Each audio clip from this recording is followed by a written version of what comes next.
So early morning ಹೋಗಿ ರಂಗೋಲಿ ಹಾಕಿದ್ರೆ ಚಳಿ ಚಳಿ ಆಗ್ತದೆ.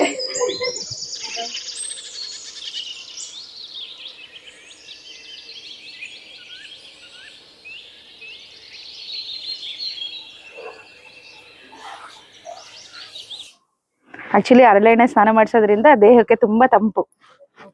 ಅದಕ್ಕೆ ಈ ಸೀಸನ್ಗೋಸ್ಕರನೇ ಯುಗಾದಿ ಹಬ್ಬ ಬರುತ್ತೆ ಅನ್ಸುತ್ತೆ ಬನ್ನಿ.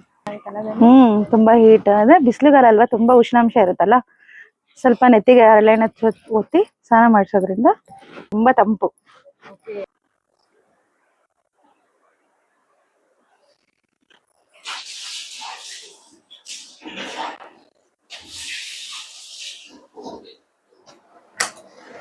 ಪಲುಕೆ ಬಂಗಾರ ಮಾಯನ ಕೋದಂಡ ಪಾಣಿ, ಪಲುಕೆ ಬಂಗಾರ ಮಾಯನ కోదండ పాణి పలుకే బంగారమాయ పిలచిన పలుకవేమి కలలోని నామస్మరణ మరవాచకని స్వామి పలుకే బంగార మాయన కోదండ పాణి పలుకే బంగార మాయన.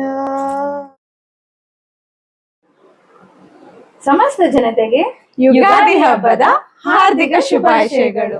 ಬನ್ನಿ, ಈ ಯುಗಾದಿ ಹಬ್ಬಕ್ಕೆ ಏನಾದ್ರೂ ಹಿನ್ನೆಲೆ ಇದೆಯಾ? ಖಂಡಿತ ಇದೆ.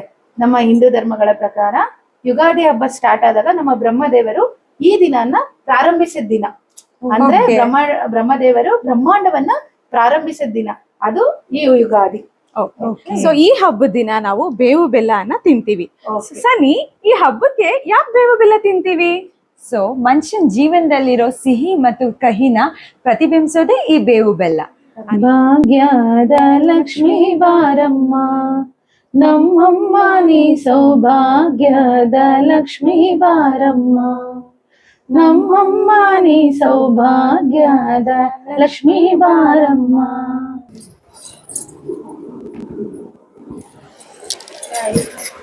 ಹಬ್ಬಕ್ಕೆ ನಾವ್ ಏನೇನ್ ವೆರೈಟೀಸ್ ಮಾಡಿದೀವಿ ಗೊತ್ತಾ ಊಟ? ಸೊ ಯುಗಾದಿ ಹಬ್ಬ ಅಂದ್ರೆ ಒಬ್ಬಟ್ಟು ಅನ್ನೋದೇ ಸ್ಪೆಷಲ್. ಇದು ನಮ್ಮ ಮನೆ ಅಡಿಗೆ. ಒಬ್ಬಟ್ಟು, ಕೂಟು, ಹೆಸರುಬೇಳೆ, ಚಿತ್ರಾನ್ನ, ವೈಟ್ ರೈಸ್ ಮತ್ತೆ ಒಬ್ಬಟ್ಟು ಸಾರು. ಹಬ್ಬ ಹಬ್ಬ ಬಂತು ಯುಗಾದಿ ಹಬ್ಬ, ಈ ಸಂಬಂಧ ಬೆಸೆದ ಹಬ್ಬ, ಕಣ್ತುಂಬ ಪ್ರೀತಿ ಹಬ್ಬ.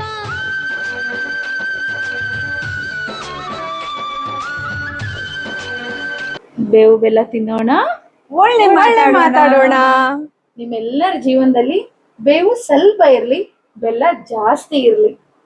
ಹೀಗೆ ನಿಮ್ಮ ಪ್ರೀತಿ, ವಿಶ್ವಾಸ, ಬೆಂಬಲ ಸದಾ ನಮ್ಮ ಮೇಲಿರ್ಲಿ. ಆದ್ರೆ ಪ್ಲೀಸ್ ಲೈಕ್, ಶೇರ್, ಸಬ್ಸ್ಕ್ರೈಬ್.